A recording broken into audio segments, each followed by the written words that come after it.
Lord Frost's Brexit negotiation strategy risks being undermined as UK government ministers openly contradict his threats on suspending the Northern Ireland Protocol. International Trade Secretary Anne-Marie Trevelyan has today said Britain is unlikely to trigger Article 16 before Christmas. Her remarks echo similar comments made by Michael Gove last week. The claims are at odds with Lord Frost's negotiating strategy, with the Brexit minister insisting the ultimatum could be triggered at any point. Ms Trevelyan told The Telegraph, "I don't think anyone's calling Article 16 before Christmas. Absolutely not." She added that the Brexit minister and his counterparts will plod on doing the work that negotiators do. On Friday, Mr Gove said he was confident Article 16 would not be triggered. The UK and the EU negotiating teams are holding intense discussions to solve the impasse on post-Brexit arrangements in Northern Ireland. Britain has accused Brussels of being overly strict in its implementation of the protocol, undermining the UK's internal market with heavy-handed customs checks on goods crossing the Irish Sea to the province.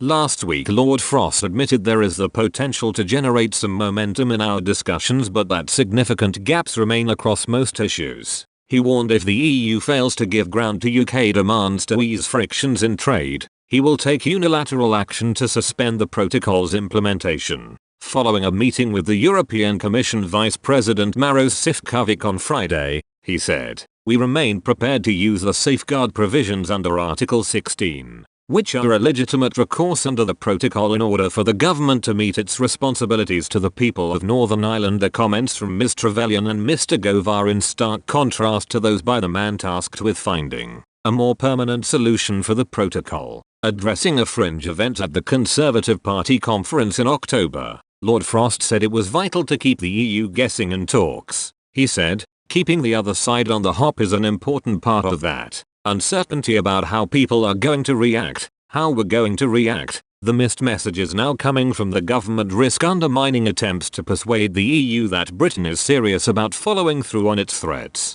It is thought last week the European Commission briefed ambassadors the UK has temporarily ditched its threat of triggering Article 16. Ambassadors were also told the UK appeared more willing to engage in talks following Brussels' attempts to find a way through the stalemate. Today Downing Street sought to keep up the idea that Article 16 could be triggered at any point. The Prime Minister's official spokesman rejected suggestions it would not happen before Christmas, insisting there was no timetable over the potential use of the power. He said, "I'm not going to put a timetable on it. We continue to believe that the conditions for triggering that safety mechanism of Article 16 have been met. That remains the government position, but we will continue to look for a consensual negotiated solution." Lord Frost will meet Mr Sefcovic to continue talks in London later this week.